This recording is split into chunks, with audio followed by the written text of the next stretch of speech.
तो दोस्तों, स्वागत है आपका हमारे इस यूट्यूब चैनल पे जिसका नाम है घोस्ट हब और आप देख रहे हैं घोस्ट हब पूजा के साथ। चलो चलते हैं आज की अपनी कहानी की ओर। अदिति अदिति पहाड़ों के बीच बने एक छोटे से गांव की रहने वाली थी। उसे शहर की चकाचौंध से दूर पहाड़ों की शांत वादियां बहुत पसंद थी। एक शाम उसे अचानक अपने बीमार दादी से मिलने शहर जाना पड़ा। बस का टाइम शाम का था। पहाड़ों में जल्दी रात हो जाती है, इसलिए अदिति थोड़ी घबराई हुई थी। बस स्टेशन पर सन्नाटा था।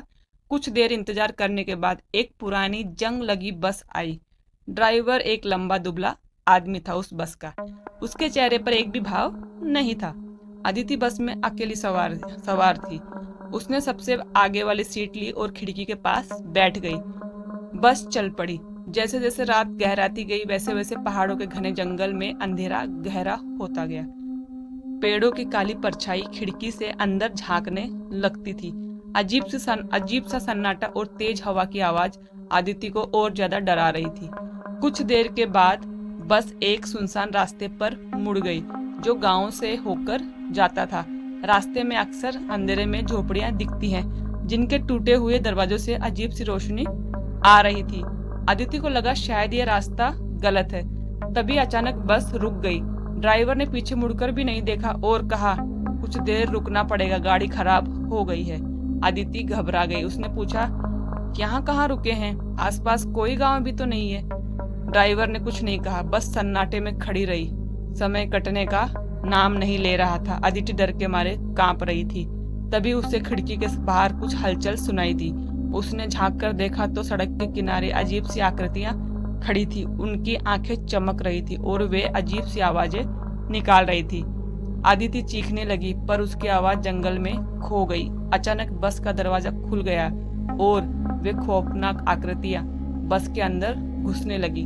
अदिति जोर जोर से चिल्ला रही थी पर कोई उसकी मदद करने वाला नहीं था। अचानक अदिति की आंख खुल गई। वह अपने बिस्तर पर बैठी हुई थी, पसीने से तरबतर थी। बाहर सूरज की रोशनी आ रही थी। वह बस एक बुरा सपना था। अदिति ने राहत की सांस ली पर उसे अभी भी उस रात के सफर का खौफ सता रहा था। वह उठी और खिड़की के पास गई। नीचे सड़क पर वह पुरानी बस खड़ी थी जिसे उसने अपने सपने में देखा था। बस का दरवाजा खुला हुआ था और ड्राइवर कहीं नहीं था। अदिति की चीख निकल गई। शायद वह सपना नहीं बल्कि एक भयानक चेतावनी थी। अदिति दौड़कर अपने माता पिता के कमरे में गई। उसने उन्हें रात का सपना बताया और सुबह खिड़की से देखी बस के बारे में भी बताया।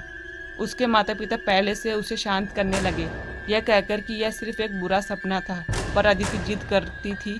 मजबूर होकर उसके पिता नीचे गए और सड़क पर खड़ी बस को देखने गए। कुछ देर के बाद वह वापस आए। उनके चेहरे पर परेशानी के भाव थे। उन्होंने अदिति को बताया कि वहां कोई बस नहीं खड़ी है। शायद वह बस सचमुच में एक सपना ही थी। लेकिन उस रात के बाद अदिति को कभी भी शाम के बाद अकेले यात्रा करनी नहीं पड़ी और जब भी उसे देर रात सड़क पर कोई अजीब सी आवाज सुनाई देती थी तो उसे उस खौफनाक सपने की याद आ जाती थी। शायद वह सपना था या शायद एक भयानक चेतावनी जिसे उसने अनदेखा कर दिया था। अगर आपको भी हमारी कहानी पसंद आती है दोस्तों तो हमारी कहानी को लाइक एंड सब्सक्राइब जरूर करें।